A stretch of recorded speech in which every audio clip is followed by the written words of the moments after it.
So today, for this service, we have Shevonne Williker, who's going to share her testimony.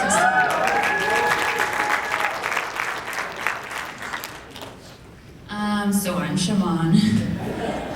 I went to the women's conference 3 years ago for the first time. I can say that this time that I went, I received a lot more, and I think it's because I was expecting a lot more. This year, I wanted answers to everything, and I had like conversation with God about it. And I get there on Thursday, and Thursday was the first service, and I think that's probably where I received it all. God didn't waste no time. But anyway, so we are at the conference and I'm listening to the message. Of course, we're crying, and I somehow inherited the name Crybaby. We were all crying.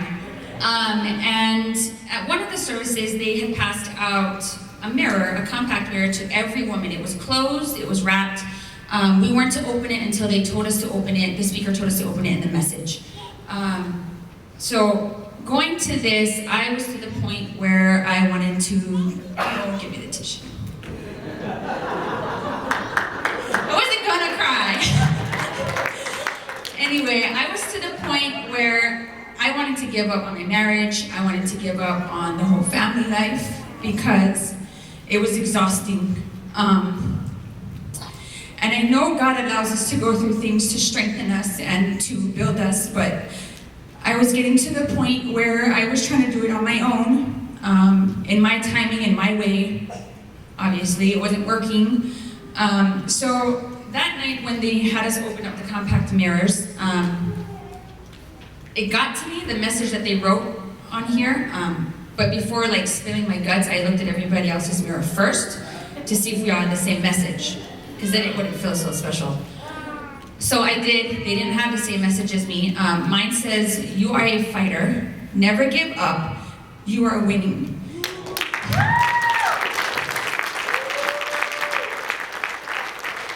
I don't want to cry because I don't know how to cry pretty. So anyway, I was holding back my tears so much to the point that I gave myself a headache. And when we were leaving, I was sharing with my sisters, and I just broke down because it's the message that I needed to hear. It's the message that, and I didn't even pick this compact myself. We had exchanged mirrors all over the place, so I feel like this message truly was for me. So anyway, it made me cry, all ugly and stuff. And then there was, I think it was the next night. Sorry, I had it all written down and my phone's broken now. Anyway, so I did also get to develop relationships with these women behind me, and I've learned in that conference how to love deeper. I thought I knew how. I love you, and that's that. But I really truly learned how to love deeper. Like, I love these women so much, like so much. And it gave me a different look on my marriage. Although coming back, it's not over and done with. The enemy's gonna keep trying. So it was boom, boom, boom. Attack after attack after attack. Of course, even leading up to this testimony. And to be honest, I didn't even want to give my testimony because I was feeling defeated again. Because I was allowing the enemy to use my marriage to prevent me from doing this, which is what the enemy wants. Anyway, so I'm trying to think of what my other point is. Sorry, it's the crying throws me off.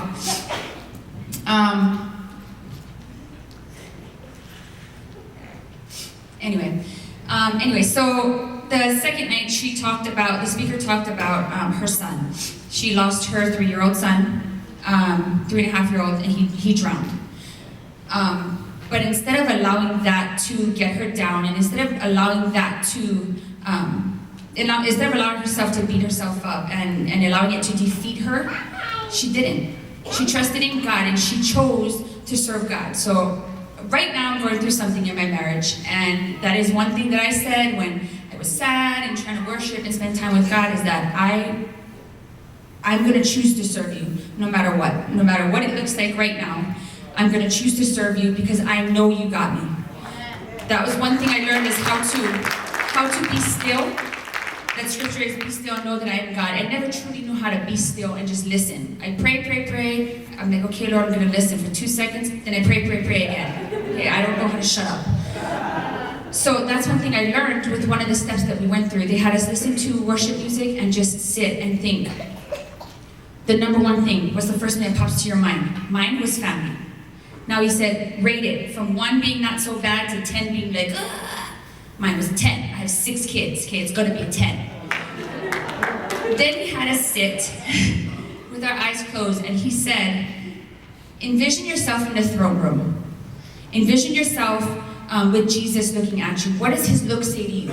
And to me, Jesus was looking at me with adoration. He adored me. He loved me. Then I was in a black room with just a doorway of light just shining on me. And I just felt on my heart, I got you. I felt like the Lord was telling me, I got you. No matter what I go through, he's got me. So I learned how to truly be still and just listen. And I never heard him, I didn't audibly hear him, but on my heart, I heard him talk to me so much at this conference. So this conference has taught me how to be still. It's taught me to love deeper. It's taught me to not allow the enemy to attack and just sit in my pity party and sit in my sadness, that I need to overcome that. I need to give it to God. I need to trust in him and his timing and what he has